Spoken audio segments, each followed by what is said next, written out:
High everyone, welcome back to my channel. आणि व्लॉगच्या सुरुवातीलाच तुमच्या सगळ्यांची माफी मागते आहे मी. आय एम रिअली सॉरी, कारण मी आज तुम्हाला अवतारात दिसते आहे, पण त्याच्यामागे कारण आहे. म्हणजे जरी मी तुम्हाला नेहमी सांगत असले, तुमच्याबरोबर हे शेअर करत असले माझे अनुभव, की आपण प्रेझेंटेबल राहिलं, छान राहिलं घरामध्ये, की आपल्याला कसं मोटिवेशन मिळतं. पण काही वेळेला ना, काही वीकली मंथली अशी कामं असतात किचकट क्लिनिंगची, की त्यावेळेला ना खूप कम्फर्टेबल आणि जरा जुने झालेले कपडे हेच मोटिवेशन असतं आपल्याला ते काम पूर्ण करण्यासाठी. आपण खूप छान व्यवस्थित असं प्रेझेंटेबल आणि परफेक्ट असं असलं ना, की त्या गेटअपमध्ये ना ते काम होत नाही आणि आपण ते टाळत राहतो. त्याच्यामुळे त्या गेटअपमध्ये मी आलेली आहे माझ्या, की मी जुना आणि कम्फर्टेबल असा माझा कफ्तान घातलेला आहे. आणि सगळ्यात पहिल्यांदा तर कामाला सुरुवात करताना काहीतरी खाऊन घ्या, काहीतरी पिऊन घ्या, तुम्हाला जितकी भूक आहे त्यानुसार ती गोष्ट करा. पण सगळ्यात पहिली गोष्ट हीच असते, मोटिवेशन कामाचं हेच असतं, की आपण ना रिकाम्या पोटी काम केलं तर जास्त चिडचिड, त्रास ह्या गोष्टींना सामोरं जावं लागतं मेंटली आणि फिजिकली. त्यामुळे खाणं पिणं आधी आपलं व्हायला पाहिजे. अगदी खूप भरपेट नाही, पण थोडं तरी आपल्या पोटामध्ये असलं पाहिजे. एक भांडं पाणी पण नक्की पिऊन घ्या आणि मग कामाला सुरुवात करा. त्यानंतर महत्त्वाची गोष्ट म्हणजे ना, आपल्याला रिवॉर्ड्स द्यायचे असतात स्वतःला. म्हणजे कसं, की जसं आपण लहान मुलांना करतो, आपलं मनही लहान मुलांसारखंच आहे, की आपण आपल्या मुलांना सांगतो ना, की तू एवढा वेळ अभ्यास केलास की मग तुला तुझ्या आवडीची ही गोष्ट करायला मी देईन. त्याचप्रमाणे आपल्या मनाला आपल्याला समजवावं लागतं, की आज तू हे जर वीकली किचकट काम केलंस, पूर्ण त्याची चालढकल केली नाहीस, आजच्या आज स्केड्यूलमध्ये आहे तुझ्या, तर पूर्ण केलंस, तर ज्याने तुला आनंद मिळतोय ती गोष्ट मी करणार आहे. म्हणजे जसं की हेड मसाज आवडतो, जो मी ऑलरेडी घेतलेला आहे, जो माझा अवतार दिसतो आहे तुम्हाला. मी ऑलरेडी छान थंडगार असं जास्वंद जेल केसांना छान लावलेलं आहे, स्काल्पला मस्त हेड मसाज केलेला आहे. म्हणजे मग काय, ते सगळं मुरेपर्यंत माझीही कामं होतील आणि त्यानंतर मी मस्तपैकी छान माझा फेवरेट बॉडी वॉश वापरून छान फ्रेश होईल. तर मग ते काही असू शकतं बरं का. म्हणजे रिवॉर्ड ना आजकालच्या ट्रेंडनुसार ट्रेंडिंग शॉर्ट्स किंवा रील्स बघण्याचं पण असू शकतं, कोणतंही असू शकतं जे आपल्या मनाला भावतं, आवडतं ती गोष्ट करण्याचं. तर अशा पद्धतीने थोडंसं रिवॉर्ड सिस्टीम आपण आपल्या मनाला घालून घेतली ना, तर इझी होऊन जातं काम करण्यासाठी. आणि मला असं वाटतं हे फक्त गृहिणींच्या बाबतीतच, होममेकर्सच्या बाबतीतच लागू होतं असं नाही, तर हे प्रत्येक फॅमिली मेंबरला ही गोष्ट लागू आहे, की त्याच्या त्याच्या वाटेला जी ड्युटी आहे, जी रिस्पॉन्सिबिलिटी आहे ती कंप्लीट तर करावी लागते. करताना कंटाळा येणं, बोर होणं स्वाभाविक असतं, थकावट वाटणं स्वाभाविक असतं, पण ते शेवटापर्यंत काम न्यावं लागतं. आणि मग ते नेण्यासाठी म्हणून आपल्या मनाचीही समजूत घालायची, आपल्या मनाला थोडंसं खेळवत ठेवायचं.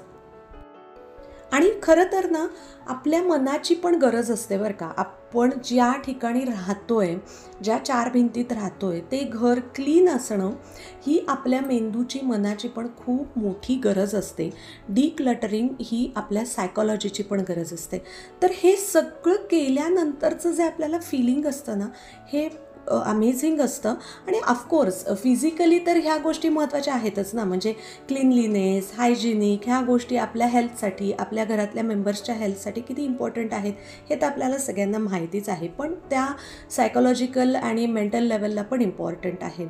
आता जसं की ह्या गोष्टी असतात ना, की ह्या वीकली किंवा मंथली जसं वापर असतो त्यानुसार करायच्या असतात, की आपले जे बाथरूममध्ये पण जे काही सगळी बादल्या, भांडी जे काही वापरलं जातं, तर ते पण छान स्वच्छ डिसइन्फेक्ट करायचं. पाणी भरून ठेवायची गरज असेल तर तेही, पिंप असेल, ड्रम असेल तर तेही सगळं स्वच्छ करायचं, वाळवायचं आणि पुन्हा स्वच्छ पाणी भरून ठेवायचं. सगळे जे टॅप्स असतात, नळ असतात, तर ते सगळे क्लीन करायचे. आपण बाथरूममध्ये एक अंघोळीचं स्टूल ठेवतो, ते स्वच्छ करायचं. म्हणजे काय होतं, आपण रोज बाथरूम, टॉयलेट हे सगळं साफ करतो, पण ह्या गोष्टी आहेत ना, ह्या रोज नाही साफ केल्या जात. मग तुमचा वापर कसा आहे, किती खराब होतं, त्यानुसार मग वीकली, मंथली ह्या गोष्टी केल्या ना काय होतं, वस्तूंचं ना लाईफ पण वाढतं. बघा, लवकर वस्तू खराब होऊन वारंवार त्या वस्तू विकत घेण्यापेक्षा थोडेसे आपण एफर्ट्स घेतले ना तर इथे आपण काय म्हणूयात मनी सेविंग पण करत असतो. खूप दृष्टीने आपण एक प्रकारे पैसे वाचवत असतो जर वेळच्या वेळी त्या सगळ्या गोष्टींची आपण काळजी घेतली, मशागत केली. शेतीसारखंच आहे, घर सांभाळणं म्हणजे शेतीसारखंच आहे. मशागत सगळ्या गोष्टींची करावी लागते, कपाटापासून ते बाथरूमपर्यंत सगळ्या गोष्टींची. आणि ह्या सगळ्या गोष्टी करताना ना आपोआपच थोड्याशा कॅलरीज पण आपल्या बर्न होत असतात. ऑफकोर्स एक वेगळ्या एक्सरसाइज रुटीनची आपल्या शरीराला गरज ही असतेच. पण जर ते होत नसेल तर ॲटलिस्ट निदान मला असं वाटतं की घरातली 4 कामं केली ना तर तेवढंही शरीराची हालचाल होत राहते. आपण ॲक्टिव्ह राहतो गोष्टींमध्ये, आपले सगळे स्नायू काम करतात, आपलं ब्लड प्रेशर मेंटेन राहतं आणि घराला जो फायदा होणार आहे तो होतोच. म्हणजे साधारणपणे 90% लोकं जी असतात ना आपली सगळी समाजातली आळशी अशा कॅटेगरीत मोडणारी नसतात. ती 10%च असतात की जी आपण म्हणूयात त्यांना काउच पोटॅटो म्हणूयात की ती अशी असतात. पण 90% लोकं तशी नसतात. प्रॉब्लेम कुठे होत असतो तर प्रॉब्लेम ना त्या सगळ्या गोष्टींच्या मॅनेजमेंटचा होत असतो आणि आपल्या विचारांचा होत असतो. आपण जे मनामध्ये विचार करतो ना ते चेंज करायला लागलो आपण. आपल्या मनाशी खेळायचं कसं, कारण खूपदा असं होतं मन आपल्याशी खेळत असतं. आपल्याला तो समन्वय जर साधता आला, मला असं वाटतं की मी खूप सोपं बोलण्याचा प्रयत्न करते आहे. तुम्हाला जर लक्षात आलं असेल मला काय म्हणायचं तर मला कमेंट्स करून नक्की सांगा. आणि हा थॉट जर तुम्हाला पटला असेल ना तर तरी देखील मला कमेंट्स करून सांगा. आणि डेफिनेटली पटतो आहे म्हणूनच तुम्ही इथपर्यंत व्हिडिओ बघता आहात. सो अजूनही सबस्क्राईब केलं नसेल तर सबस्क्राईब करा. आणि खूपच म्हणणं पटलं आहे ना मग एक लाईक तो बनता आहे. तर हेच आहे की तो जो खेळ आहे ना तो आपण मनाशी खेळायचं आहे का मनाला आपल्याशी खेळू द्यायचं आहे हे आपल्याला ठरवावं लागतं. आणि ज्या दिवशी आपण मनाला खेळवायला सुरुवात करतो ना, सोपं नाही आहे हे, सगळ्यांना जमत नाही. मी बोलते आहे म्हणजे मलाही 100% जमलेलं नाही आहे. जमतं ती लोकंच खूप आपल्याला सगळ्या दृष्टीने वेल मॅनेज्ड आणि वेल स्किल्ड दिसत असतात. आपण कोणीच नाही आहोत. पण डेफिनेटली म्हणून करायचंच नाही असं नाही आहे. डेफिनेटली आपण प्रयत्न करायचे आहेत. किती जमतं आहे आणि किती सक्सेसफुल होतं आहे ह्याचा विचार आपल्याला आधी करायचाच नाही आहे. आपल्याला ह्या गोष्टींचा विचार करायचा आहे की मला हे करायचं आहे. ठीक आहे, आता तुम्ही म्हणाल हे तू बाथरूम क्लिनिंग दाखवतेस आणि हे बोलतेस, पण मला असं वाटतं की ही सगळी थॉट प्रोसेस ना आपली आंघोळ करताना चालू असते. आणि खूपदा तुम्ही बघा की ज्या लोकांचं ना बाथरूम क्लीन असतं, हायजिनिक असतं, त्या लोकांचं पूर्ण घर तसं असतं असं समजलं जातं, असं मानलं जातं. खूप पूर्वी अशा पद्धतीने ना वधूपरीक्षा पण केली जायची. मधल्या काळात लोकांना हे फार कडक नियम वाटले. पण तुम्ही विचार करा कोविडच्या काळामध्ये ह्याच सगळ्या गोष्टींना आपण पुन्हा इम्पॉर्टन्स द्यायला लागलो.